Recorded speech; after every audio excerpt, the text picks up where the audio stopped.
बार उसके हाथ से एक्सीडेंट हो गया, तो घर वालों ने वो पूरा मामला रफा दफा कर दिया।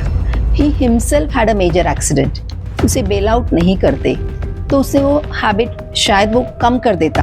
कि जो ओकेजनली ड्रिंक करते हैं, क्योंकि वो कम्प्लीटली गिव अप भी नहीं कर रहे हैं बट वो ले भी रहे हैं, उसकी वजह से और 10 लोग ऐड होते हैं क्योंकि वो कभी कभी ले रहे हैं और उनके साथ में जो लोग उनको देखते हैं कि इनको तो कुछ नहीं हो रहा। अगर अल्कोहल है तो उसके वही साइड इफेक्ट्स है जो आप विस्की से है, वही साइड इफेक्ट्स वाइन से है। तो माँ बाप खुद खुले आम घर पे पार्टीज करते हैं या बाहर पार्टीज करते हैं, बच्चों के सामने होती है चीजें। सो आप रोल मॉडल क्या क्रिएट कर रहे हो? सो जो हम अल्कोहल का बोलते हैं, अगर ड्रिंकिंग प्रेगनेंसी चालू रहे तो there is alcohol baby syndrome करके होता है। उसमें माइंड की ग्रोथ में भी फर्क पड़ता है, बॉडी की ग्रोथ में भी फर्क पड़ता है। ज़ोंबी ड्रग करके सुनाई दे रहा है। दारू, सिगरेट, तंबाकू या कोई भी एडिक्शन हो उससे जान जाती है, ये जानने के बावजूद भी आज भी कई लोग जो है वो एडिक्शन कर ही रहे हैं और इसकी वजह से नए लोग भी एडिक्शन में जुड़ रहे हैं और अपनी जान जो है वो खतरे में डाल रहे हैं। WHO के अकॉर्डिंग 1.35 मिलियन लोग हर साल टोबैको की वजह से जान गंवाते हैं और 2.6 मिलियन लोग जो है वो दारू की वजह से अपनी जान गंवाते हैं। बट हमें भी ये ट्राई करना है कि लोगों की अगर ये आदत छूट सके तो बहुत ही अच्छा है। एंड इसकी वजह से आज हमारे साथ में है doctor Madhu Oswal ma'am. She is a de addiction doctor with 27 years of experience in this field. किसी भी टाइप के एडिक्शन से हम किस तरह से बच सकते हैं ये आज हम मैम के साथ में डिस्कस करेंगे। So let's start the podcast. आज हम जो IT कल्चर में सबसे ज़्यादा देखते हैं कि एवरीवन इज़ एडिक्टेड और अवेयरनेस तो सबको ही है कि ये चीज़ें नहीं करनी है, फिर भी वो करते ही है ये चीज़। तो इसके पीछे का रीज़न क्या हो सकता है? क्यों ये चीज़ें इतनी हावी हो जाती है एक आदमी पे या फिर एनीवन? सबसे पहले शुरू कैसे होता है? बहुत बार ऐसे होता है कि इंसान नहीं लेना चाहता है, लेकिन जब सब आजू बाजू के लोग ले रहे हैं तो कहीं तो एक पीयर प्रेशर होता है, वहां से शुरू होता है। अब ये शुरू होने के बाद सभी का एडिक्शंस, क्या सभी लोग वो रेगुलरली इस्तेमाल करना शुरू करेंगे? नहीं। वो रेगुलर इस्तेमाल करना और वो एडिक्शन या डिपेंडेंस में जाने के पीछे फैक्टर्स होते हैं। तो क्या फैक्टर्स हैं? क्या वो जेनेटिकली प्रोन है? मतलब क्या उनके घर में कोई पहले एडिक्शन में था या है? जैसे कोई शराब में है, कोई स्मोकिंग में है, कोई गांजा या अफीम ले रहे थे, तो एडिक्शन की अगर हिस्ट्री है, फैमिली हिस्ट्री है, तो हम जेनेटिकली हम लोग प्रोन हो जाते हैं कि इस्तेमाल होने के बाद हम एडिक्शन में ज्यादा जाएंगे। सो that is one thing. Second thing कि आपकी ओवरऑल मनस्थिति कैसी है? क्या आप एंजाइटी, डिप्रेशन, साइकोसिस, सिजोफ्रेनिया ऐसी कोई बीमारी से ग्रस्त है?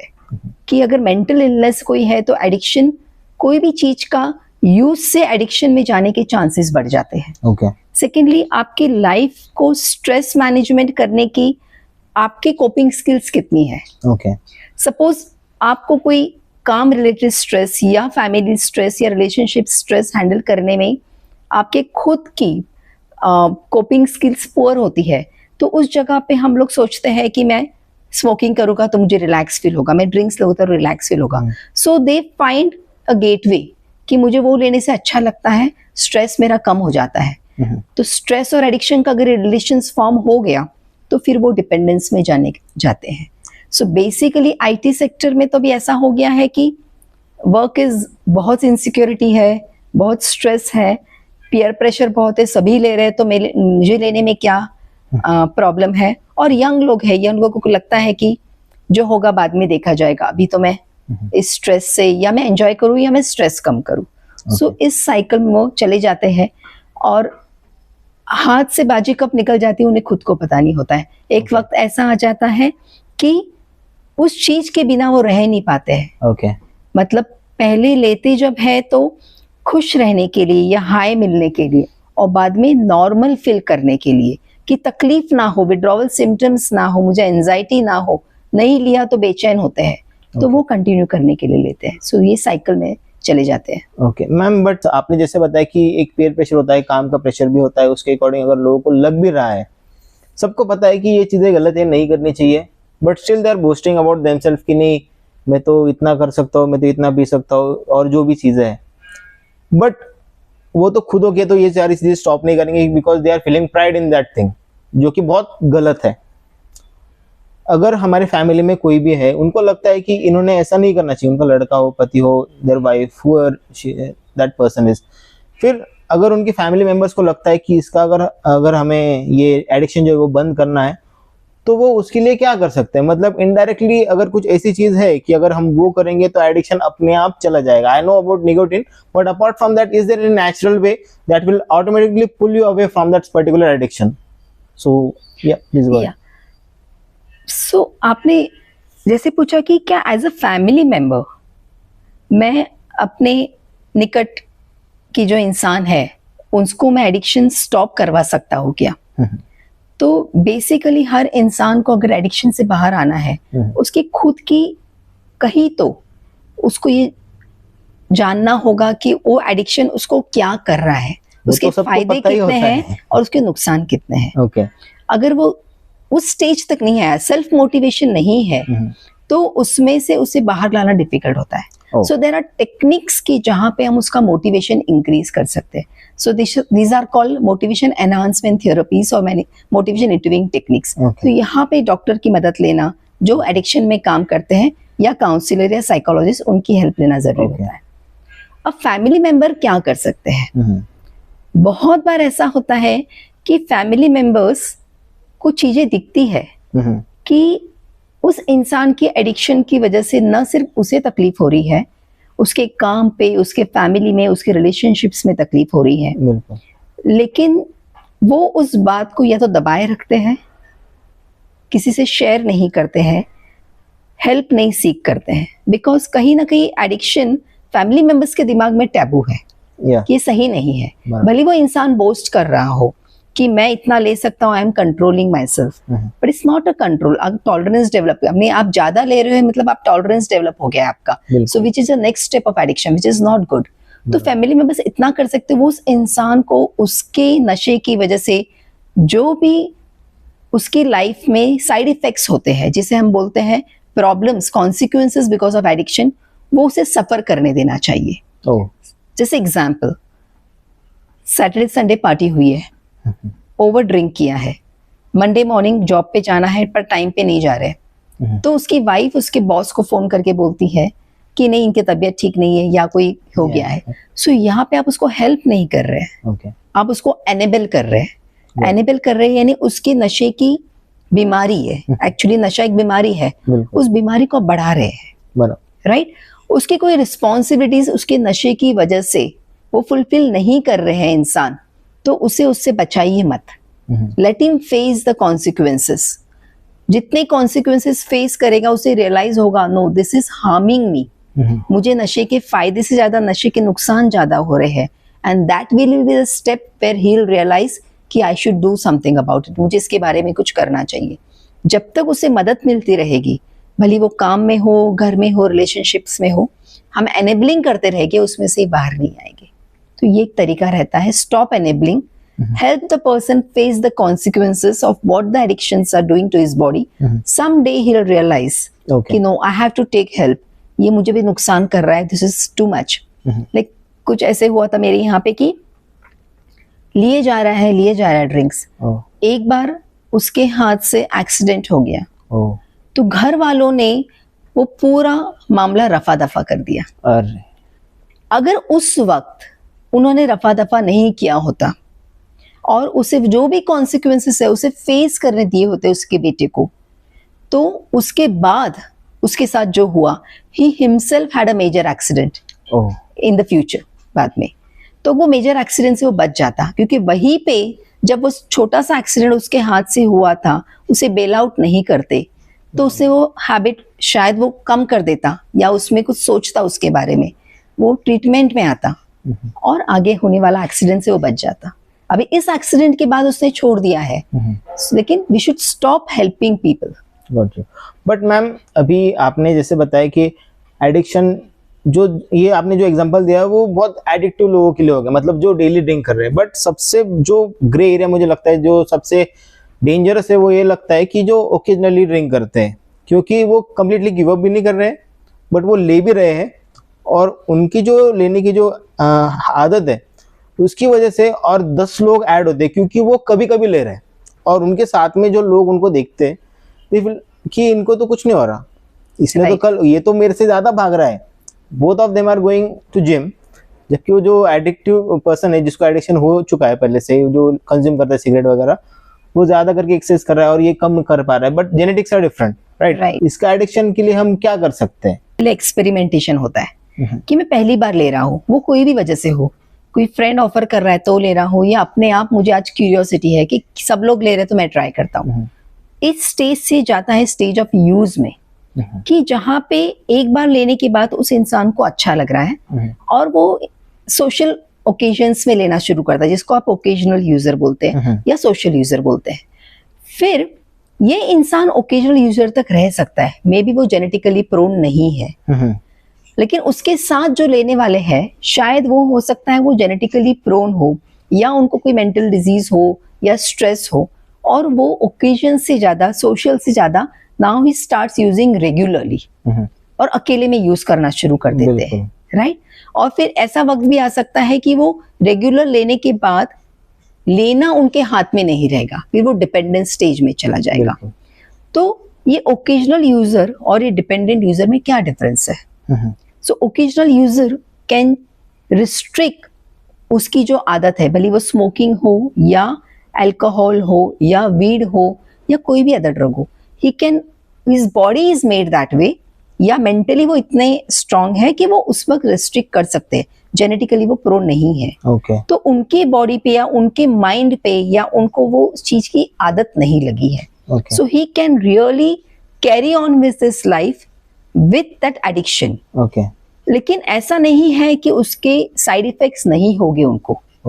ओवर द टाइम, भले वो स्मोकिंग हो, अल्कोहल हो, ओकेजनल हो या रेगुलर हो, आपके शरीर पे उसका परिणाम होता ही है, लेकिन वो कई साल लग जाते हैं वो परिणाम दिखने में। क्या परिणाम हो सकते हैं स्टार्टिंग? So, अगर स्मोकिंग की बात करते हैं, so if you are using occasionally, so what do you mean by occasional? Are you taking one cigarette a day, or are you taking one cigarette a day? One cigarette a day. But over the time, even one cigarette a day will harm your lungs. आपके heart को उसका असर होगा। Cigarette smoking cancer से related है, वो bladder cancer हो, prostate cancer हो, कोलोन कैंसर हो, स्टमक कैंसर हो, लंग कैंसर हो, इससे रिलेटेड है। और आपके परिवार में हार्ट की बीमारी है किसी को, आपके परिवार में कैंसर की बीमारी है और किसी को, आपके परिवार में ऑलरेडी ब्लड प्रेशर है किसी को, उसमें आप इरेगुलर भी स्मोकिंग करते हो, थोड़ा भी करते हो, तो 2 रिस्क फैक्टर आप ऐड कर रहे हो, फैमिली हिस्ट्री प्लस स्मोकिंग। फिर आपकी लाइफस्टाइल अगर स्ट्रांग नहीं है, आप रेगुलर एक्सरसाइज नहीं कर रहे हो, आप खाने पीने में जंक फूड खा रहे हो, तो ये सारे फैक्टर्स ऐड होके आपको हार्ट, लंग्स, इसकी बीमारी हो सकती है। So smoking adds as a major risk factor cancer में, हार्ट में, लंग्स में। अब अल्कोहल की बात करते हैं, जो again very commonly occasionally used. अब जिससे लोग ओकेजनल कहते हैं, सचमुच उनका ड्रिंक मॉडरेट लेवल में है क्या, वो हमें देखना है।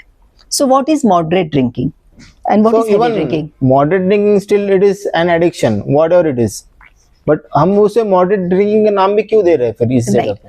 सो बेसिकली ऐसा हो गया है कि अभी तो ये प्रूव हुआ है कि even a single peg is harmful for your body. How alcohol is harmful? One is, of course, it is a way to addiction. It's an addictive substance. Secondly, it is related to cancer. Thirdly, liver problems. Fourth is GI problems, gastritis, वो problem हो सकता है, brain का problem हो सकता है. So alcohol affects almost each and every part of your body.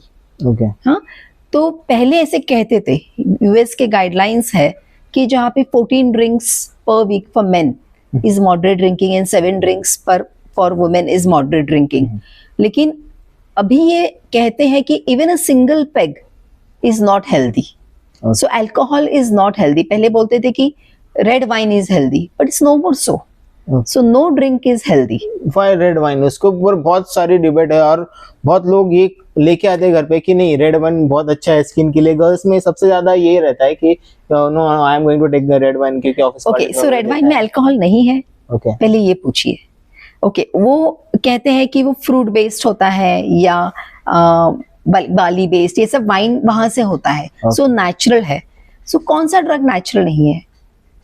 अगर हम टबैको देखें, टबैको भी नेचुरल है, प्लांट से ही आता है। वीड देखो, वो भी नेचुरल है, प्लांट से ही आता है। सो वी शुड से कि उसमें अल्कोहल है कि नहीं है।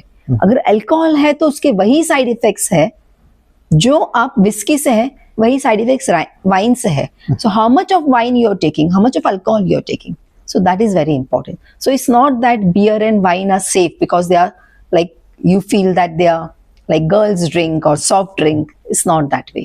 So they are equally harmful. So क्या हार्म पहुंचा सकती है वाइन स्पेसिफिकली? वाइन के साइड इफेक्ट्स मतलब क्या प्रॉब्लम? जो अल्कोहल के साइड इफेक्ट्स है वही same wine. So basically percentage of alcohol कितना है हर सब्सटेंस में वो होता है। Okay. सो बियर में कितना है? सो बियर में 8 से लेके 16 तक, depends on the strength of the beer. Whisky में 40% तक होता है। देन वाइन में कितना होता है? 18 to 24। So percentage of alcohol कितना है? Okay. अब विस्की लेते वक्त हम 30 ml लेते हैं, वाइन लेते वक्त कितना लेते हैं? I don't know. So they take more. Okay. So they feel they are taking a safer substitute of alcohol, Okay. but you are not taking 30 ml, you are taking more. Okay. So after all you are taking alcohol उतनी ही quantity में. So it's no form of alcohol is that way safe, whether you call it beer, wine, anything. लोगों को लगता है hard liquors लेना is not good, but it's not so. Okay. अभी इस situation में आपने जैसे बताया कि ओकेजनली जो ड्रिंकर्स होते हैं जो कि घर पे दिख के नहीं आते, अगर वो घर पे जाएंगे वो सॉफ्ट खा के जाएंगे, they will do something, if they are smoking they will do something, they will use some kind of spray कि उनकी जो घर पे पता नहीं चले, हाँ हाइड करना चाहते हैं, वो नहीं पता चले। तो लेकिन इस केस में क्या है कि अभी जो I am working in IT from last 7 years, अभी मैंने जो देखा है कि ज्यादा करके बच्चे लोग ऐसे ही है, वो उनके आप अगर रूम में जाओगे या फिर पीजी में जहाँ पर भी वो रहते हैं, it will completely smell of weed, alcohol या फिर बहुत सारे डिफरेंट काइंड ऑफ सिगरेट्स वगैरह जो भी है वो कंज्यूम करेंगे, बट घर पे जाएंगे तो वो एकदम ठीक ठाक बन के जाएंगे। लेकिन इस केस में उनकी फैमिली को पता नहीं है कि वो सिटी में क्या कर रहा है या फिर घर के बाहर भी सिटी में भी रह के कुछ गलत चीजें वो कर सकता है। इस केस में कैसे फैमिली वालों को पता चलेगा कि नहीं मेरा जो लड़का है या फिर मेरी जो लड़की है उसके कुछ गलत रास्ते पे चल रही है या फिर she is addicted to something? कौन से सिम्टम्स हमारे चेहरे में या बॉडी में या फिर आदतों में दिखने लग जाते हैं जिससे वो नोटिफाई उनको समझ में आएगा? क्योंकि अगर ये बढ़ गई चीज है तो वो बहुत हार्म करेगी उस पर्सन के लिए और फैमिली को पता भी नहीं होगा और at the last stage they will not be able to do anything for them. Right. So ये किस तरह से कर सकते हैं? पेरेंट्स को कैसे पता चलेगा इन शॉर्ट? या so we will discuss about कि साइंस एंड सिम्टम्स क्या है कि जिससे पता चले, बट बिफोर दैट मुझे ऐसे लगता है कि आजकल के ज़माने में पेरेंटिंग ये एक बहुत बड़ा विषय बन गया है कि कैसा होना चाहिए माँ बाप और बच्चे का रिलेशनशिप। पहले के ज़माने में एक दबाव हुआ करता था माँ बाप का, और माँ बाप इतने खुले आम कोई भी चीज़ इस्तेमाल नहीं करते थे, भले वो अल्कोहल हो, स्मोकिंग हो। आजकल अगर आप देखोगे सोसाइटी में माँ बाप खुद खुले आम घर पे पार्टीज करते हैं या बाहर पार्टीज करते हैं, बच्चों के सामने होती है चीजें। सो आप रोल मॉडल क्या क्रिएट कर रहे हो? अगर आप खुद कर रहे हो तो आप बच्चों को कैसे बोलोगे कि आपने बच्चों ने नहीं करना चाहिए? सो that is one thing. Secondly, आपका कम्युनिकेशन कैसा है आपके बच्चों के साथ? क्या वो डर से भरा हुआ है कि जहाँ पे अगर वो कुछ ऐसी चीज करता है कि उसे आके शेयर करना चाहिए वो माँ बाप को शेयर नहीं करेगा? क्या वो डर है? कम्युनिकेशंस ओपन होने चाहिए कि ओके मैंने किया है, तो वहीं पे अगर अर्ली स्टेज में अगर बच्चा माँ बाप से शेयर करता है तो माँ बाप उसके साथ बैठ के उस विषय में बात कर पाएंगे। आई डोंट थिंक कि कोई बताएगा, लेकिन या सो ये होना चाहिए actually. If your relations are open कि ये हुआ है मुझसे, आज मैंने पहली बार सिगरेट लिया है, तो उसी वक्त वो माँ बाप को अगर बताते हैं तो वहां पे डिस्कशंस हो गए। ओके आपको क्या लगता है सिगरेट लेने में, क्यों आपने पहली बार लेने में क्या आपका व्हाट वाज द ओकेजन, कैसे हुआ? आपको खुद ने, आपके मन में खुद में क्यूरियोसिटी थी, फ्रेंड्स ने फोर्स किया, स्ट्रेस में लिया, क्यों लिया? And what do you think, आपके नोशंस क्या है सिगरेट के बारे में? So have an open discussions about the substance. सिर्फ नहीं लेना है and this is a bad thing, ये बोल के आजकल नहीं होता है. There should be open discussions. There should be openness about any communications. तभी वो बच्चा मे बी अर्ली स्टेज में माँ बाप से आके शेयर करेगा बिफोर इट्स टू लेट. लेकिन अगर वो ऐसे रिलेशंस नहीं है तो क्या हम लोग कैसे माँ बाप पहचाने कि बच्चे ने या तो स्मोकिंग में है या अल्कोहल में है या वीड ले रहा है या और कोई ड्रग ले रहा है. सबसे पहले फिजिकल अपीयरेंस में कोई डिफरेंसेस आ रहे हैं क्या? क्या वो आंखें लाल होती है उसकी? क्या वो डेज्ड रहता है, खोया खोया सा रहता है? सेकेंडली, पहले नेचर एकदम अलग था कि बहुत साफ सुथरा रहना, टिप टॉप रहना अच्छा लगता था, लेकिन अभी उसके खुद की तरफ उसका ध्यान नहीं है. ही शिवेल्ड ऑल द टाइम. वैसा है. पढ़ाई जो पहले अच्छे मार्क्स लाते थे, क्या उसके ग्रेड्स कम हुए हैं क्या? जो फ्रेंड्स के साथ पहले घुमा करता था, क्या वो फ्रेंड्स का ग्रुप चेंज हुआ है क्या? क्या घर में सीक्रेसी होने लगी है कि पहले हर चीज आके कि हाँ मामा ऐसा हुआ, हाँ पापा ऐसा हुआ, शेयरिंग होता था. अभी क्या वो अकेला अकेला रहने लग गया है, चुप चुप हर चीजें चुप चुप छुपाता है, डिस्कस नहीं करता है, शेयरिंग नहीं करता है, अपने रूम में रहता है, ज्यादा करके बाथरूम्स में रहता है, ये सब चीजें. So change of personality, change of behaviour, change of looks यहाँ पे देखना है. ऐसा हो रहा है कि जितना भी पॉकेट मनी दे रहे हैं वो कम पड़ रहा है. हर बात मांग रहे हैं. अरे नहीं मामा पेट्रोल भरना है, अरे नहीं हमको कोई प्रोजेक्ट के पैसे है, मुझे कुछ प्रोजेक्ट करना है उसके पैसे. सो टैग के पॉकेट मनी हमेशा कम पड़ रहा है. या फिर ऐसे स्टेज आ सकती है कि ऐसा रियलाइज हो रहा है कि घर में से कुछ चीजें घूम रही है, कुछ पैसे नहीं मिल रहे हैं घर पे, तो उसमें हम बच्चों पे ध्यान रखना जरूरी है. कहीं ऐसा तो नहीं हो रहा है बच्चा वो पैसे लेके वो चीज इस्तेमाल करने के लिए पैसा ले रहा है. So stealing at home is also not uncommon, specially जब हार्ड ड्रग्स में जाते हैं, क्योंकि वो ड्रग्स महंगे होते हैं. So they steal from home. वो एक ध्यान रखना है. मैम, सबसे पहले अभी जो मार्केट में सबसे बड़ा जो ड्रग चल रहा है, या फिर we can say kind of addiction which is going on, weed सबसे ज्यादा, क्योंकि बहुत जगह पे उसकी स्मेल बहुत आती है और उसके रिगार्डिंग जो लॉ है वो भी बहुत स्ट्रिक्ट है. Police are also like behind catching all of this kind of drug peddlers जो कि वीड प्रोवाइड करते हैं. बट इस वीड में ऐसा क्या है, क्योंकि ज्यादा करके ये जो अल्कोहल या फिर सिगरेट हो गया, इससे ज्यादा ये दिख रहा है अभी आजकल मार्केट में, और उसके पीछे क्या साइड इफेक्ट्स होते हैं? क्योंकि ऐसे बोलते हैं कि शंकर भगवान से रिलेट करते हैं या फिर गॉड से रिलेट करते हैं इस चीज को, बट इसके पीछे का रीजन क्या है? क्या साइंस इसके पीछे क्या होता है हमारी बॉडी में? सो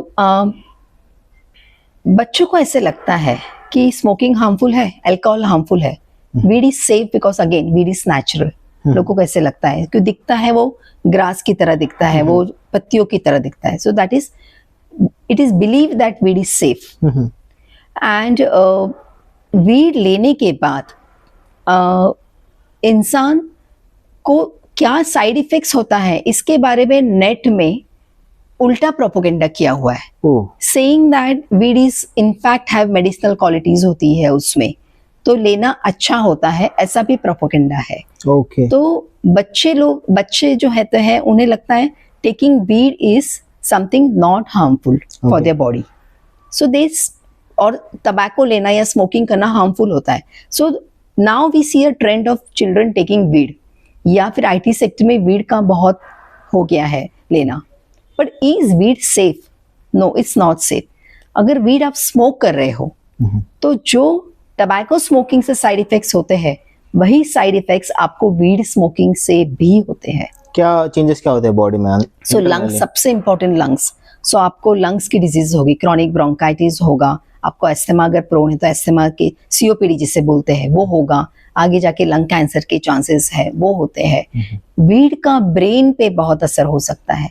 सो कुछ लोग, there is something called cannabis साइकोसिस, कि जो प्रोन होता है साइकोसिस यानी एक ब्रेन की बीमारी है, माइंड की बीमारी है, कि उससे अगर वो इंसान वीड लेता है तो वो सिजोफ्रेनिया उसके होने के चांसेस बढ़ जाते हैं, साइकोसिस होने के चांसेस बढ़ जाते हैं. सेकेंडली, लोग वीड इसलिए भी लेते हैं कि एक ट्रेंड ऐसा हो गया है अगेन कि इट्स अ स्टेटस नाउ, कि वीड लेना एक स्टेटस हो गया है. अल्कोहल पुराने जमाने के लोग लेते हैं, smoking is something not this. weed is something Gen Z का drug है. So again, that is the reason people starting with not knowing that it has side effects. As tobacco, it has side effect like any other active drugs. लोगों को लगता है weed का addiction नहीं होता है, बट वीड का strong addiction हो सकता है. People just can't say that मैंने आज लिया और मैं कभी नहीं लूंगा तो मुझे कुछ होगा नहीं. It can have tolerance, it can have withdrawal symptoms, it can have craving. Okay, but addiction जो अल्कोहल और या फिर वीड जो भी हो गया उसको स्ट्रेस बस्टर के लिए यूज करते हैं ज़्यादा करके पब्लिक. और अगर किसी को स्ट्रेस भी हो रहा है, ज़्यादा करके आर्टिस्टिक लोग जो है सिंगर से या फिर दे आर राइटिंग समथिंग, उस केस में अगर आप रैप सॉन्ग देखेंगे हर कोई बस वीड के बारे में ही बात कर रहा है. So they are openly just supporting all of this. So अगर वीड के अगेंस्ट अगर हमें कुछ करना है या फिर उसको स्टॉप करने के लिए हम क्या कर सकते हैं? बिकॉज निकोटिन के बारे में तो सब लोगों को पता है, लेकिन बहुत सारे लोगों को निकोटिन काम भी नहीं करता है. I have heard like this. So what's the reality of this, और हम वीड को कैसे स्टॉप कर सकते हैं इन शॉर्ट? कोई भी एडिक्शन का सप्लाई स्टॉप करना आसान नहीं है. ओके, उसका अवेयरनेस बढ़ाना वही हमारे हाथ में है. सो डिमांड स्टॉप करना हमारे हाथ में है. As doctors, and podcast people हुआ तो ये हम लोग कर सकते हैं. ओके, सो बेसिकली ये मैसेज हर जगह जाना कि weed is not safe, it is addictive, it causes physical and mental side effects like any other addictive drugs. ये मैसेज जाना जरूरी है.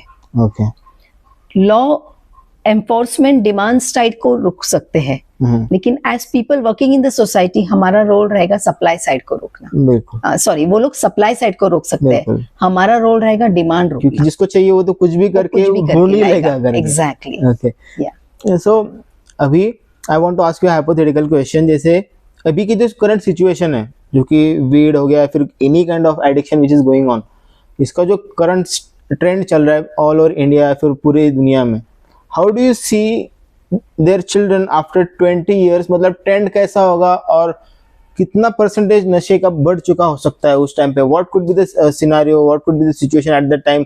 उनकी बॉडी में कौन कौन से चेंजेस आ चुके होते हैं? या फिर जैसे कि अभी हम देखते हैं कि एक न्यूबॉर्न बेबी, हमारी हेल्थ अच्छी है, हम अभी 10 किलोमीटर आराम से ट्रैक कर लेते हैं. उस टाइम पे अगर ऐसे ही चलता रहा, कहाँ तक बढ़ जाएगा अगर करंट सिचुएशन जो चल रहा है? क्योंकि अगर हमने अवेयरनेस भी लाया, still as we discuss people are boasting about their addiction even if they are aware. So how do you think what could be the situation after 20 years? क्योंकि इससे लोगों को समझ में आएगा कि नहीं, we should do something about this. Right.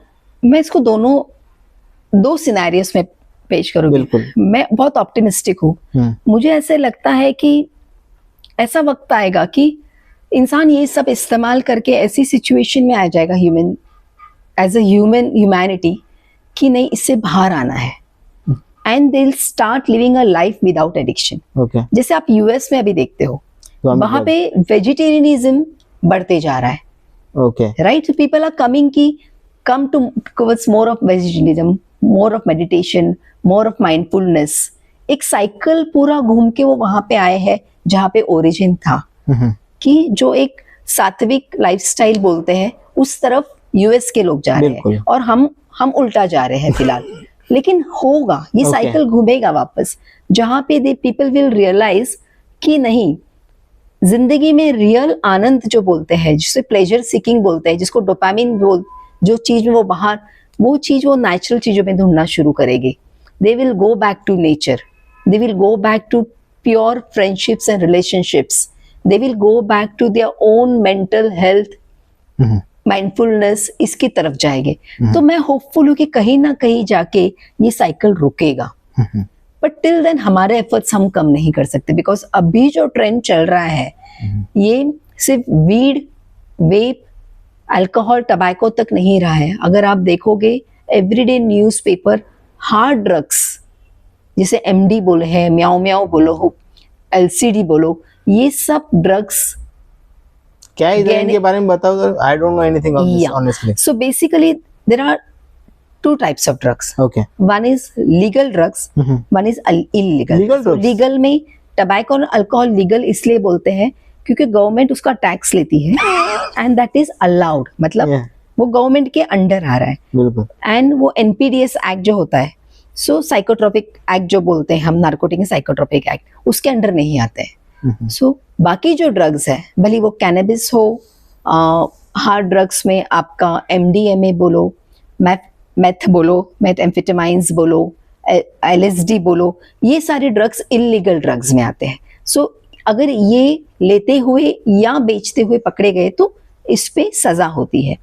सो अभी अगर आप देखो, every single day thousands and thousands of kilos of these drugs are manufactured and sold in, forget anywhere, in place like Pune, in place like Nanded, Akola.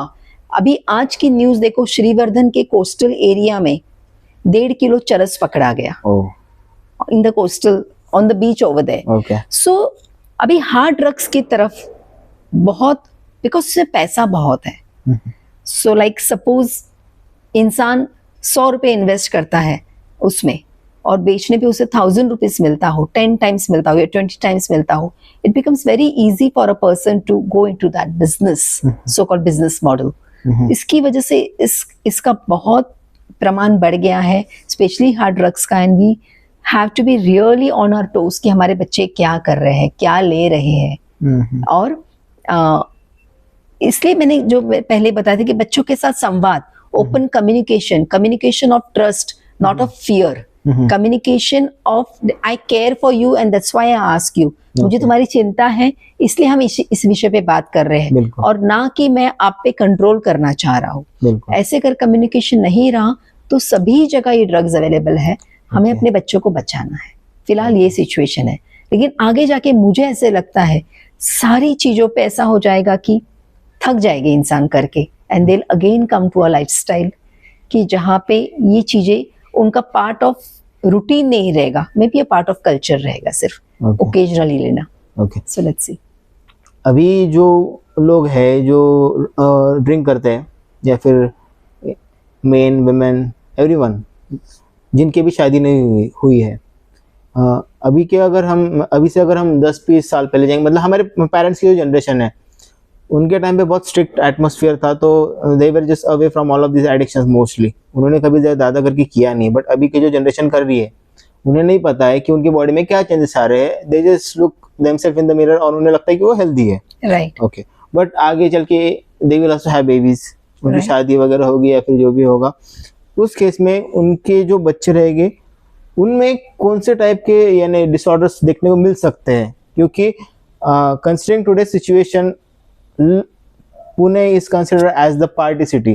Clubbing और सारी चीजें यहाँ पे बहुत नेक्स्ट लेवल पे हो रही है सारी चीजें. और ज्यादा करके more than boys, I don't know, but I have seen lot of girls also.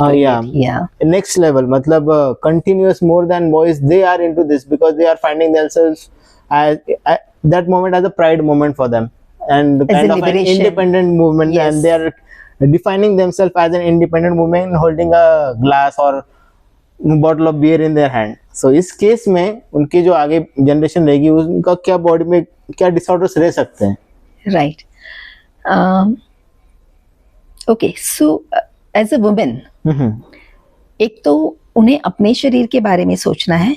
Secondly उन्हें, because they are going to give a birth to a baby from their own body, तो उस पे होने वाले परिणाम के बारे में सोचना है. तो उनकी रिस्पॉन्सिबिलिटी बढ़ जाती है. This is not only limited to women, men also, because अगर वो भी अगर कंज्यूम कर रहे हैं, सो obviously they will, if both of them are addicted, then the results will be disastrous. Exactly. Yeah. So first of all, when you take, there is something called epigenetics, यानी आपके jeans change होते हैं. okay. Right? वही jeans आप आपके आने वाले बच्चे को देने वाले हो. बिल्कुल. So your child would be genetically prone for addiction if you are in addiction. Okay. पहले वो दे रहे हैं. So you are not passing on a really healthy gene to your baby. एक पहले वो प्रॉब्लम है. सेकेंडली, अगर प्रेगनेंसी के वक्त या प्रेगनेंसी के कुछ महीने पहले तक कोई भी औरत अगर स्मोकिंग, ड्रिंकिंग, वीड या कुछ भी करती है, तो उसका परिणाम डायरेक्टली गर्भ में पलने वाले बच्चे पे होता है. सो देयर इज निकोटीन की वजह से, यानी टबैको की वजह से बच्चे पे परिणाम होता है, अल्कोहल की वजह से बच्चे पे परिणाम होता है. That is second thing. घर में जहाँ पे छोटा बच्चा है, वहां पे अगर स्मोकिंग और ड्रिंकिंग चल रहा हो, स्मोकिंग का तो first hand smoking, second hand third smoking, third hand smoking, ये तो हम जानते हैं कि बच्चा अगर घर में भी है और आप स्मोकिंग कर रहे हो तो बच्चे पे परिणाम होगा। अब घर पे ना भी कर रहे हो, अब बाहर से करके आ रहे हो, लेकिन आपके कपड़ों पे जो स्मोक रह जाता है उसका असर भी बच्चों पे होगा। So child are more prone, child and elderly people in the home, they are more prone to third hand smoking. So वो एक हमको देखना है। सेकेंडली, थर्डली, मुझे ऐसा लगता है कि यही बच्चे जब बड़े होंगे और वो देखते हैं कि मेरे माता पिता दोनों ही बहुत आसानी से हर पार्टी में एवरीडे स्मोक करते हैं, ड्रिंक करते हैं, तो उनके रोल मॉडल्स वो बन जाते हैं। Children don't listen to their parents, they imitate their parents. वो पेरेंट्स कैसे बिहेव करते हैं वो उसको देखते हैं और वही आचरण करते हैं, बिकॉज उनके लिए तो वो रोल मॉडल्स है। वो जो भी करेंगे वो सही करते होंगे, ऐसे उन्हें लगता है। सो in many ways you're affecting your next generation genetically, environmentally and morally. But ऐसा कुछ हो सकता है कि जब उनके जैसे कि माइंड ग्रोथ में कुछ कमी रह जाए या फिर उनकी एबिलिटीज में कुछ फर्क पड़ जाए, कुछ ऐसी चीजें हो सकती है? या सो जो हम अल्कोहल का बोलते हैं, अगर ड्रिंक्स ड्यूरिंग प्रेगनेंसी चालू रहे तो there is alcohol baby syndrome करके होता है, जिसमें उसमें माइंड की ग्रोथ पे भी फर्क पड़ता है, बॉडी की ग्रोथ पे भी फर्क पड़ता है। Okay. तो this is something that is very dreadful situation. Okay. So that we should be careful of. अगर प्रेगनेंसी के वक्त स्मोकिंग चालू रहती है तो बच्चे के लंग्स पे फर्क पड़ता है, बच्चे के ब्रेन की ग्रोथ पे फर्क पड़ता है। सो ये चीजें उसकी पूरे मेंटल हेल्थ और फिजिकल हेल्थ पे फर्क करने वाली होती है। ओके अभी मैं एक रिसेंट में एक इंसिडेंट बताना चाहूँगा कि मतलब हम एक ऑफिस पार्टी के लिए गए थे, हमारे मैनेजर लोग वहाँ पे आए थे और उनके साथ में उनका एक बच्चा भी वो लेके आए थे। ही वाज लाइक थर्ड और fourth standard boy, small boy. और जब वो आए, it was kind of office party, small party, and it was a kind of club where alcohol and cigarettes were served. So फिर मैंने देखा, क्योंकि I don't go to this places अभी, but just manager आए थे तो I thought just let's meet him. उन्होंने जब स्टार्ट किया, he started smoking and he completed 2 packets of cigarettes back to back. और ऐसे भी नहीं कुछ बहुत हेल्दी है, दुबले पतले से। और जब मुझे तो चीज़ बहुत गलत लगी, बट स्टिल जब मैंने उनको पूछा कि आपने आपके बच्चे को क्यों लाया यहाँ पे, मतलब दिस इज नॉट गुड, वो आप उसके सामने इतना कंज्यूम कर रहे हो। And he was proudly saying कि नहीं अरे ये तो मैं इसकी सिर्फ 18 कंप्लीट होने की वेट कर रहा हूँ और जैसे ही वो कंप्लीट कर लेगा we will just share the drink, ऐसा उनका कहना है। अभी अगर इस सिचुएशन में वो बच्चा अगर ये सारी चीज़ें देख रहा है एंड ही इज डूइंग, जब वो बड़ा होगा उसके हेल्थ पे क्या असर हो चुका हो सकता है, क्योंकि अभी वो ग्रो कर रहा है, हिज मसल्स आर डेवलपिंग, उसके लंग्स भी अभी भी मतलब बॉडी में बहुत सारी चीज़ें डेवलप हो रही है। और अगर वो इतने कंटिन्यू एटमॉस्फेयर में अगर सिगरेट का जो धुआं है, जो कि वो स्मोक भी नहीं कर रहा बट स्टिल वो इनहेल तो कर रहा है, तो इसमें और ऐसा नहीं कि एक ही बार कर रहा है, there must be different situations कि वो घर पे भी स्मोक करते होंगे और वो एटमॉस्फेयर कंटिन्यूअसली होगा। डेफिनेटली वो बच्चा जब बड़ा होगा तो उसके हेल्थ पे क्या असर होगा? राइट, ऑफ कोर्स फिजिकल असर तो होगा ही, स्मोकिंग का हमें पता ही है, second hand third hand smoke का क्या असर होता है। पर मुझे ज्यादा चिंता इस बात की है, जब वो इंसान कहता है waiting for the day when he will turn 18 और हम साथ में बैठ के पिएंगे, उन्हें शायद ब्रेन न्यूरोलॉजी समझना जरूरी है। 21 और अभी तो 25 बोलते हैं, 25 की उम्र के पहले कोई इंसान का ब्रेन पूरी तरह से डेवलप नहीं होता है। Okay, its construction in process. Okay, brain का वो पार्ट जिसे हम यहाँ का प्री फ्रंटल कॉर्टेक्स बोलते हैं, वो सबसे लास्ट डेवलप होता है और वो पार्ट रहता है जहाँ पे हम अपना अच्छा क्या है, अच्छा क्या नहीं है, जजमेंट्स, इमोशनल कंट्रोल, ये सब वहां से करते हैं। अगर वो डेवलप्ड ही नहीं है और उसके पहले कोई भी एडिक्शन शुरू होता है तो that part of brain stops its, उसका डेवलप होना रुक जाता है।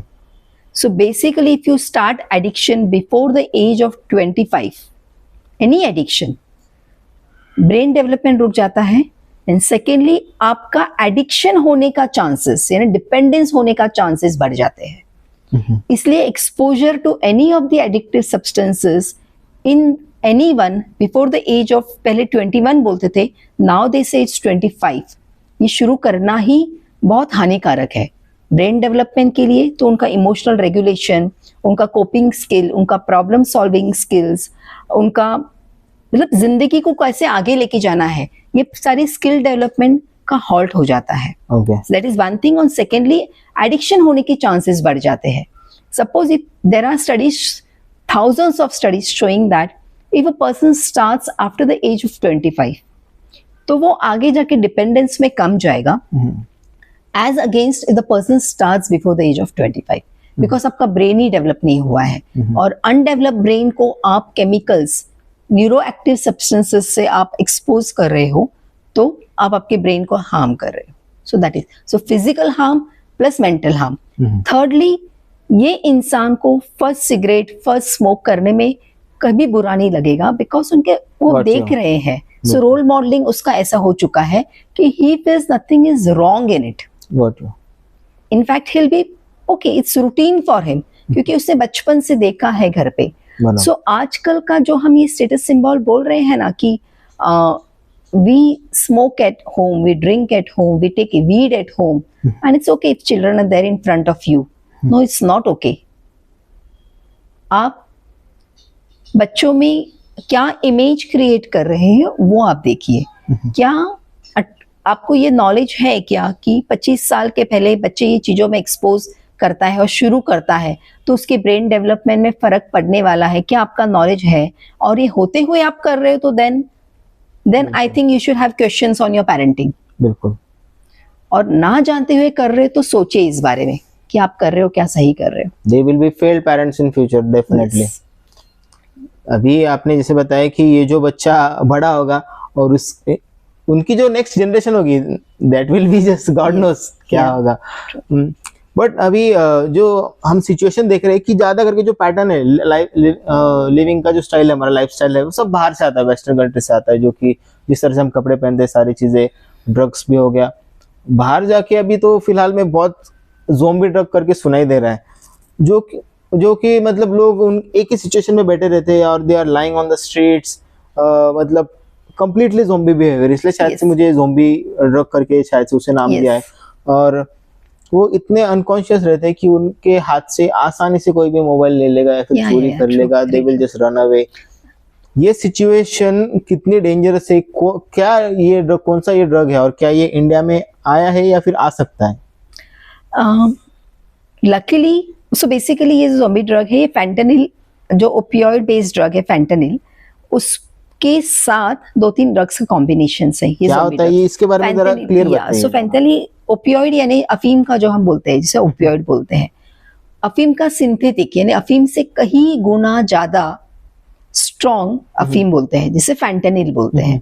सो ज़ोंबी ड्रग्स जो है यूएस में जो हम केसेस देख रहे हैं या कुछ यूरोपियन कंट्रीज में देख रहे हैं, वहां पे वो उसके साथ 2 और केमिकल्स मिक्स किए। सो बेसिकली ये केमिकल लैब में बनाए गए ड्रग्स है। So these are not natural, that is one thing.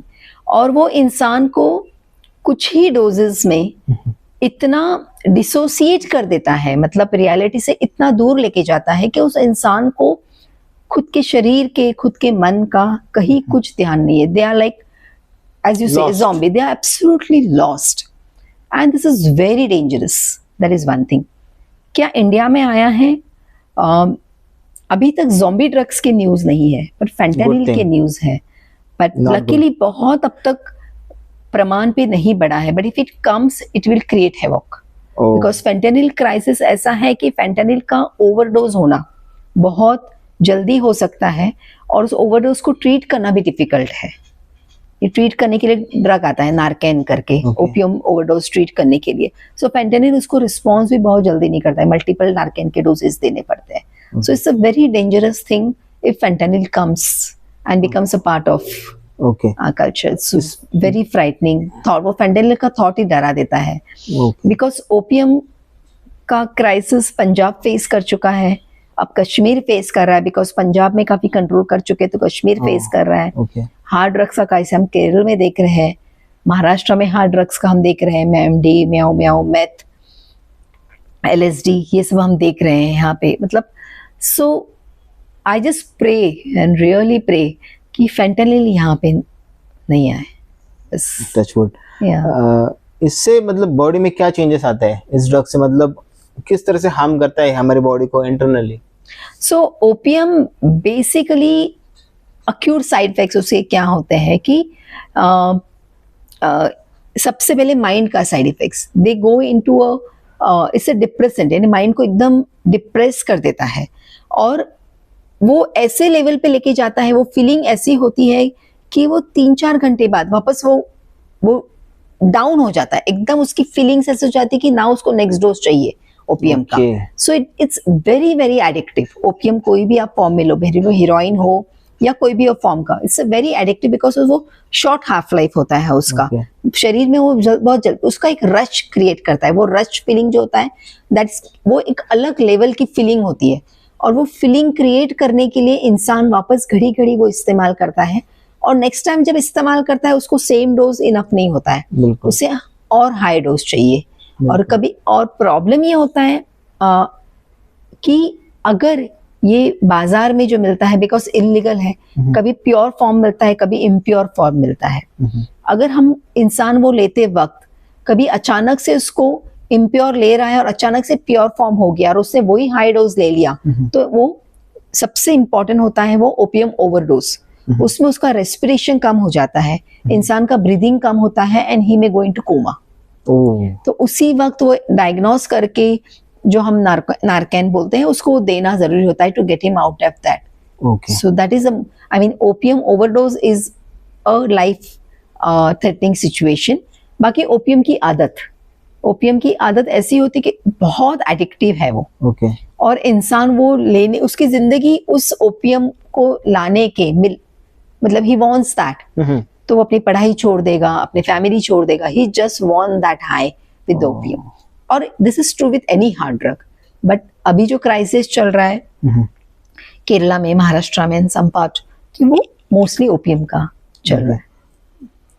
इस सिचुएशन से अगर किसी बैक आना है, पीछे आना है वापस, मतलब नेचुरल लाइफ के तरफ आना है, तो वो क्या कर सकता है? मतलब क्योंकि I want to get this on all of the drugs.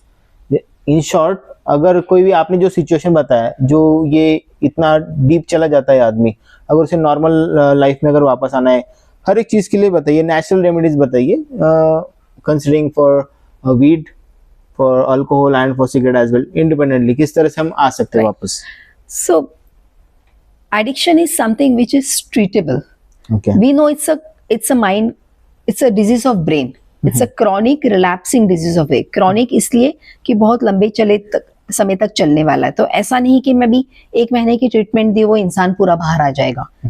अगर आपका एडिक्शन ये डायग्नोस हो चुका है, मतलब तेरा स्टेजेस ऑफ एडिक्शंस, अगर आप उस एडिक्शन में डायग्नोस हो चुके हो तो आपको लंबे समय तक ट्रीटमेंट में रहना पड़ेगा। That is one thing, but it's a treatable condition. ये बहुत इंपॉर्टेंट है। भले आप कौन से भी स्टेज में हो, आप उसमें से बाहर आ सकते हो। अब ट्रीटमेंट के पार्ट्स क्या है, what are the components of treatment? One is key medical part. So कुछ एडिक्शंस ऐसे हैं कि जिसको ट्रीट करने के लिए ड्रग्स है।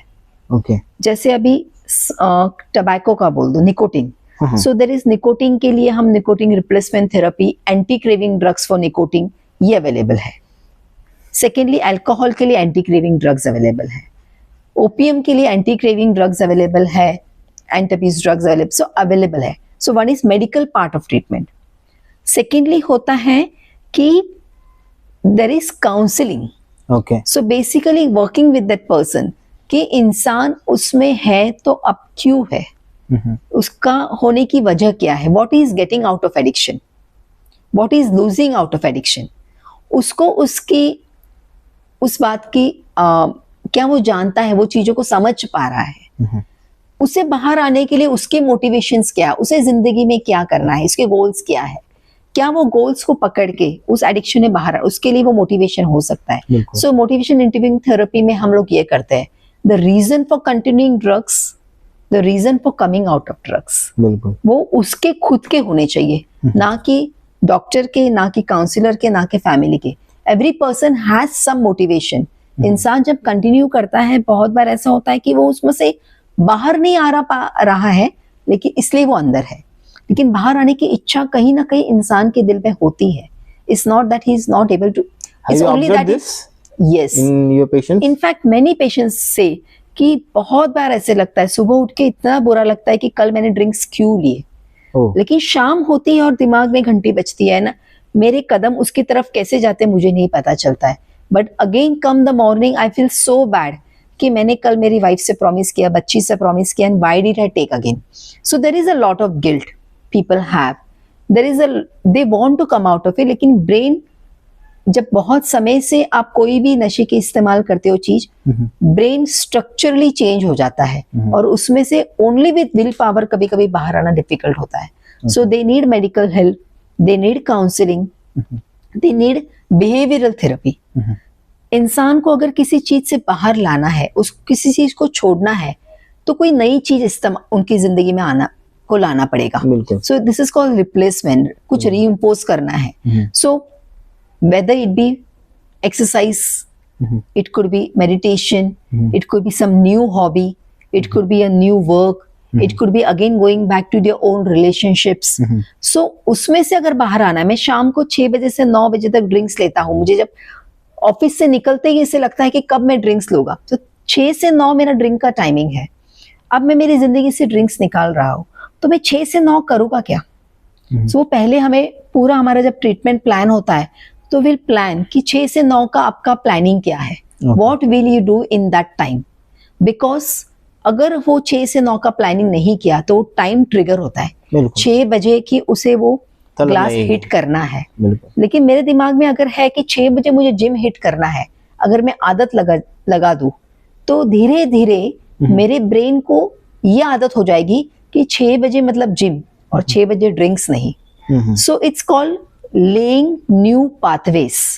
ब्रेन में एक नया पाथवे तैयार करना है। पुराना पाथवे बंद करने के लिए जब तक नया पाथवे नहीं करोगे वो पुराना जल्दी से बंद नहीं होगा।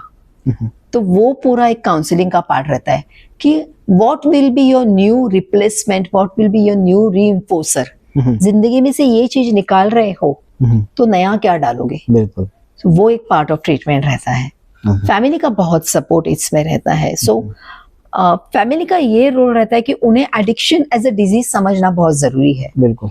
बहुत बार फैमिली कहती है कि इन्हें कितनी बार बोल चुकी हूँ मैं, कस्में दिला चुकी हूँ, लेकिन ये छोड़ते ही नहीं है। अब फैमिली को लगता है कि छोड़ना उनके हाथ में है, लेकिन एक स्टेज के बाद छोड़ना उनके भी हाथ में नहीं होता है। They are like driving a car without brakes, और आप उन्हें बोल रहे हो ब्रेक लगाओ ब्रेक लगाओ, but his car doesn't have a brake. So उन्हें हेल्प की जरूरत है। So family has to understand कि उनके सपोर्ट सिस्टम में रहे, उन्हें ट्रीटमेंट तक लेके आए, काउंसलिंग सेशंस में जाए, ये हेल्प उनको करे, मेडिसिन ले रहे नहीं ले रहे हैं, उनका नया लाइफस्टाइल में उनको हेल्प करे। लेकिन घड़ी घड़ी इस बात को नहीं दोहराए कि आप छोड़ दो।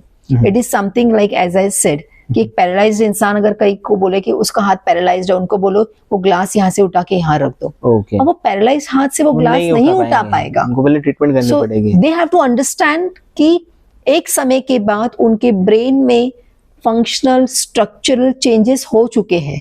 वो एक बीमार इंसान, एक बीमारी की तरह उसको देखो और बीमारी की तरह उसे ट्रीटमेंट लगेगी। बिल्कुल। जैसे कैंसर के पेशेंट को हम ये नहीं बोलते कि आप कैंसर से बाहर आ जाओ, डायबिटीज के पेशेंट को ये नहीं बोलते कि आपकी शुगर आप पूरी तरह से ठीक हो जाओ।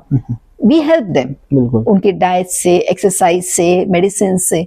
So this is like diabetes, like hypertension, it's a chronic disease और ये रिलैप्स होते रहेगा। ये भी पार्ट है कि इंसान ने ट्रीटमेंट में आए, 2 महीने नहीं लिया, 3 महीने नहीं लिया, कुछ ट्रिगर हो जाएगा कभी। वो फ्रेंड मिल गया, पार्टी हुई, दिवाली, होली, 31st ऐसे कुछ हुआ, ट्रिगर हुआ, वापस ले लिया। बिल्कुल। तो ये अगर ले भी लिया तो इसका मतलब ये नहीं कि वो इंसान के ट्रीटमेंट में फेलियर हो गया। No, it's a journey. लिया है तो उसी वक्त उन्हें ध्यान रखना है, ओके आज लिया है, लेकिन पुराने पैटर्न में ना जाए वो लैप्स को रिलैप्स में नहीं जाने देना है। बिल्कुल। लैप्स इज समथिंग एक बार हुआ है, चलो इससे सीखते हैं कि अगली पार्टी को मैं कैसे हैंडल करूंगा। बिल्कुल। How will I say no to people. और how will I control myself. So there is something called ACE, okay avoid, cope और एस्केप। ओके। सो अगर आपको पता है कि मुझे नहीं लेना है, लेकिन अगर मैं इस सिचुएशन में जाता हूं तो मुझे फोर्स हो सकता है फ्रेंड्स की तरफ से, या मेरी इच्छा हो सकती है, मेरा क्रेविंग स्ट्रांग हो सकता है, तो वो सिचुएशन में आप जाइए ही मत। That is first A। कोप यानी लेकिन जाना जरूरी है, तो आपके कोपिंग मैकेनिज्म्स रेडी रखिए। आप ना कैसे बोलोगे? आप ड्रिंक नहीं लेना है तो आप पहले कॉकटेल या पूरा खाना खा लीजिए आप पहले, तो शायद ड्रिंक लेने की इच्छा कम हो जाए। सो कोपिंग करना है। फ्रेंड्स अगर फोर्स कर रहे हैं तो हाथ में पहले से मॉकटेल रखिए या सॉफ्ट ड्रिंक रखिए, तो कोई इंसान आपको फोर्स नहीं करेगा।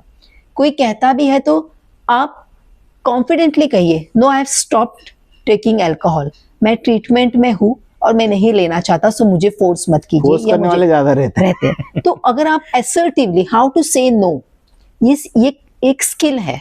ये भी हमारे सेशंस में हम सिखाते हैं कि आपका फ्रेंड या कोई भी आपको कहता है लेने के लिए, तो आप ना कैसे बोलोगे। So saying consistently, firmly. And third है C, एस्केप, E। तो आप एस्केप हो जाओ सिचुएशन से। आप ना नहीं बोल रहे, ज्यादा फोर्स हो रहा है तो एस्केप हो जाओ। सो ACE आपको प्रैक्टिस करना है ताकि आप उस सिचुएशन में आप उसमें से हेल्दीली बाहर आ जाए।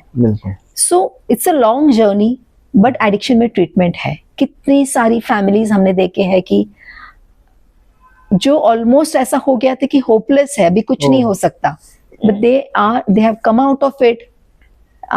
वापस जॉब लग गए हैं, बच्चों की शादियां हो रही है, बच्चे, families have come together again, they have got their life back. So there is treatment. Only सिर्फ जानना जरूरी है कि ट्रीटमेंट है। प्रॉब्लम यह है कि लोग सोचते हैं कि एडिक्शन का एक ही है कि सिर्फ रिहैब में डाल दो। No, rehab is something, it's not something वो डाल दो और ठीक हो जाएगा। Rehab is so part of the addiction journey. Rehab में क्या करते हैं लोग? सो रिहैब में जो 6 हफ्ते से 3 महीने या 6 महीने एक अलग लाइफस्टाइल में रखते हैं, जहां पे वो ड्रग या अल्कोहल उनको नहीं मिलता है, और वो नई लाइफस्टाइल सीखते हैं वहां पे, और नई लाइफस्टाइल में उनके ब्रेन के नए पाथवेज रेडी होते हैं। सो रिहैब का वो रोल है, keeping you out of the substance of use and giving you new lifestyle. तो वहां पे सुबह जल्दी उठना है, मेडिटेशन करना है, योगा करना है, खुद का काम करना है, जर्नलिंग करना है कि मुझे क्या लगा, मैंने जिंदगी में क्या खोया। So there is a 12A programme. सो 12A के स्टेप्स वो लोग फॉलो करते हैं वहाँ रिहैब में। सो बेसिकली एक नई जिंदगी का मतलब वो जानना शुरू करते हैं। फिजिकल हीलिंग होता है, इमोशनल हीलिंग होता है, मेंटल हीलिंग, रिलेशनशिप्स हीलिंग, और लास्ट में जाके स्पिरिचुअली खोए हुए इंसान को मैं क्या था, बिल्कुल वापस इतने सालों बाद मैं वापस अपने आप को मिला हूँ। वो रिहैब की जर्नी होती है, या वो AA की जर्नी होती है। रिहैब में नहीं भी गया, there are something called alcoholic anonymous या नार्कोटिक अनोनिमस या निकोटिन अनोनिमस ग्रुप्स। वहां पे वो लोग जो सब लेने वाले लोग होते हैं, वो लोग साथ में आते हैं और वो लेना स्टॉप करते हैं, they share with each other and they go through this 12 steps. This is a. So treatment है medical, psychological, behavioural, then community based, group based treatments, family treatment, ये सब है। बट मैम अभी आपने जो बताया ये एक लाइक काइंड ऑफ मॉडरेट लोग जो है उनके लिए ठीक होगा, क्योंकि पार्टी और ये जो लाइफस्टाइल आपने जिस तरह से बताया उनके लिए ठीक होगा। लेकिन ज्यादा करके जो लोग ड्रिंक करते हैं, या रिक्शा वाले होते हैं, या फिर we can say lower middle class या फिर मिडिल क्लास के जो लोग होते हैं, उनके लिए आप क्या एडवाइस देना चाहेंगे? क्योंकि उनके लिए ये जो आपने दवाइयाँ बताई, are they affordable for them, पहली बात। और उसके साथ में अगर वो अफोर्डेबल नहीं है, क्योंकि मैंने बहुत बार देखा है कि इससे अच्छा तो मैं दारू पी लेता हूँ, ऐसा मैंने सुना है खुद के, मतलब मैंने खुद सुना है। और क्योंकि उसकी ट्रीटमेंट भी बहुत एक्सपेंसिव, इतना बड़ा जर्नी है तो कौन इतना टेंशन लेगा करके ऐसा लोग बोलते हैं, right, and they just keep going on. इसके लिए हम नेचुरली या फिर what are the cheap ways to get rid of all of this without drugs? पहली बात तो क्या ये अफोर्डेबल है क्या, ये हम देखते हैं ट्रीटमेंट। ओके, हमें ये कैलकुलेट करना होगा कि उनकी ड्रिंक्स की वजह से उनका फाइनेंशियल लॉस कितना हो रहा है, okay, directly on the drinks that they consume, और वो ड्रिंक्स लेने की वजह से वर्क लॉस जो हो रहा है, आई एम श्योर में हम लोग कैलकुलेट करते हैं बैठ के। ओके मतलब आप जो क्लास बोल रहे हो, भले वो रिक्शा चलाने वाला क्लास हो, वो हमाल का क्लास हो, कोई भी क्लास हो, I am sure the treatment is much cheaper than the amount they are spending on their drinks and the loss of working hours okay जो वो करते हैं, उससे तो काफी सस्ता है treatment. That is one thing. Treatment कभी कभी इसलिए जरूरी होती है, एंटी क्रेविंग ड्रग्स थोड़े से महंगे हैं, लेकिन ड्रिंक्स कंटिन्यू करने से तो सस्ते हैं। That is one thing. Natural base वही रहते हैं कि इंसान जब ट्रीटमेंट में आते हैं तो उनके साथ हम यही काम करते हैं कि उनका मोटिवेशन क्या है छोड़ने के लिए, उनके लिए छोड़ना जरूरी क्यों है। So why they feel they should stop, not because why I feel he should stop. तो कभी कभी उनके रीजंस बहुत अलग होते हैं। लाइक सपोज एक इंसान था जो सालों से ले रहा था, डॉकयार्ड में काम करता था, हमाली का काम करता था, लेकिन जब उसकी बेटी 10वीं में गई और उसकी ट्यूशन फीस भरने के लिए जब उसके पास पैसे कम पड़ने लगे, उसके ड्रिंक्स की आदत की वजह से वो रिक्शा पे नहीं, डॉकयार्ड में नहीं जा पा रहा था, छुट्टियां हो रही थी तो घर में उतने पैसे नहीं बच रहे थे, सो 10th में उसकी बच्ची ट्यूशंस नहीं ले पा रही थी। Okay and he saw that how she is struggling. वो उसका मोटिवेशन हुआ कि मेरी जिंदगी तो ऐसे गई, मेरी बेटी की जिंदगी ऐसी नहीं जानी चाहिए।